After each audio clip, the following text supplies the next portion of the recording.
What is up, you guys? It is Glasgow here, back again with another video on how to taming the beast that is Nidoqueen. Now, Nidoqueen is quite a beast, trust me. Not just because it looks like one, but also because it acts like one. Let's have a look at its base stats. Let's have a look at its defensive base stats first. Now, it has quite a decent defenses at 90, 87, 85. I can take quite some hits, but the poison ground typing isn't really a favorable defensive typing, so you kind of have to choose which attacks you want to survive and which you don't. So yeah. Let's have a look at its offensive stats though. 92 attack is quite decent now, 75 in special attack is mediocre, and 76 in speed is kind of awkward, since you are not 70 and you're not 80. You're 76. Yeah. So yeah. Now, why are people using it though? Like, these offensive stats aren't really favorable for speaking for a good physical or special sweeper. Now, it gets an ability called Sheer Force. If you didn't know, Sheer Force boosts attacks that have a secondary effect by 30%. That means an attack like Ice Beam that has a secondary effect of trying to freeze your opponent is actually now 30% stronger than usual. Combine that with a Life Orb and you've got a move that is times 1.3 times 1.3 times stronger. So you've got quite a good attacker. Now, why are people using it? What does it check in the current metagame that are important Pokémon? Now, it does check quite a lot of Pokémon, since it has that good ice ground coverage. Ice and ground hits Landorus for super effective Heatran, Thunderous, Salamence, Arcanine and Egg Slash. Combine that with the Stab, Sludge Bomb, and you've got Fairy covered as well, such as Gardevoir and Sylveon. Now, most Gardevoirs are running min speed, so you might be outspeeding them and KO them. So yeah, there goes that, even though you're weak to Psychic. You know what I mean, right? Yeah.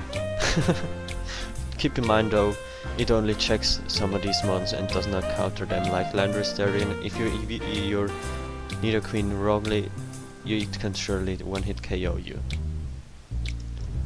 Now, what counters or checks Nidoqueen? Like I said, Landorus definitely and Gardevoir can check or counter. No, check Nidoqueen, since they can be faster and one-hit KO you before you can one-hit KO them.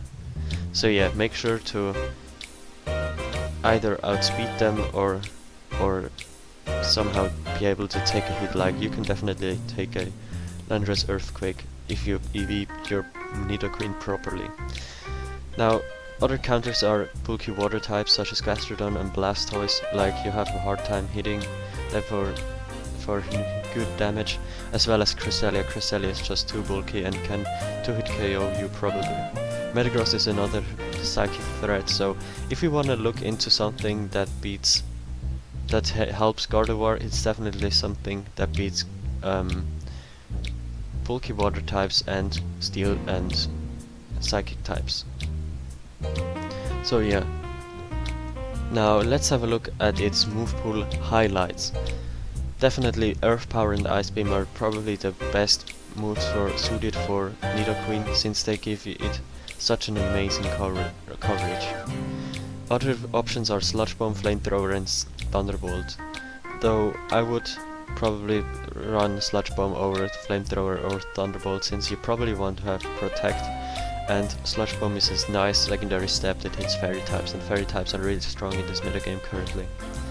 As of usable items, Life Orb is probably the most used, but you can also go a little defensier, more defensive, with an Assault Vest. Let's have a look at a sample moveset now.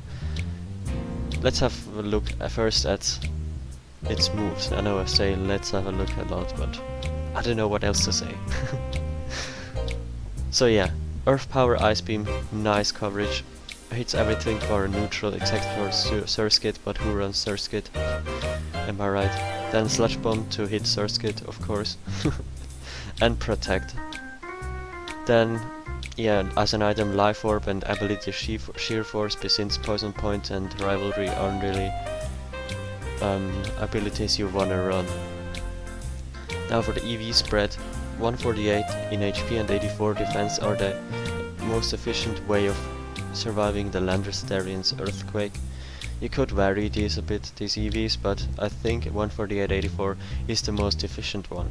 Then 252 modest nature in special attack to maximize the damage output, and 20 in speed to speed creep other Nidoqueen, and 4 in special defense because they were left over.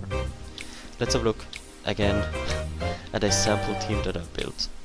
I started off with Nidoqueen and figured out I want something that beats Kangaskhan and bulky water types. So I added on a Virizion, which does the job nicely. Even though I've already wasted a Life Orb on Nidoqueen, Expert Belt Virizion does the job as well. Then, seeing how Virizion is a grass type and weak to Talonflame, I decided to add a Firewater Grass core, or to complete the Firewater Grass core, and added Hydra and Rotom W, since they both check or counter rather the Talonflame. Then I wanted some Intimidate support, and also speed control. So I looked at speed control users that have Intimidate, and even though I could have used Stantler and be cool as fuck, I decided to use Salamence, since Salamence is just a better mon all around, and it also gets access to Rock Slide, which can definitely help in my Charizard Y and Talonflame matchup. Because this team was already such nice and they didn't want to make any big changes, I just added a Kangaskhan, since Kangaskhan can be slapped on basically any team. So yeah, that's how I built the team. Now, why you should use Nidoqueen. It checks popular threats, such as Landorus Darian, Gardevoir, Heatran, the Thunderous, Aegislash, Arcanine. Yeah, you can count on 3 hands how many Pokemon it checks, and hits for super effective damage. It's just good. And it has a godly offensive coverage of Earth Power Ice Beam. I cannot underline this enough. Earth Power Ice Beam is such an amazing combo! Yeah, definitely. So, I hope you guys enjoyed this video. I hope I'll see you next time. Have a nice day. Goodbye. Use Nidoqueen!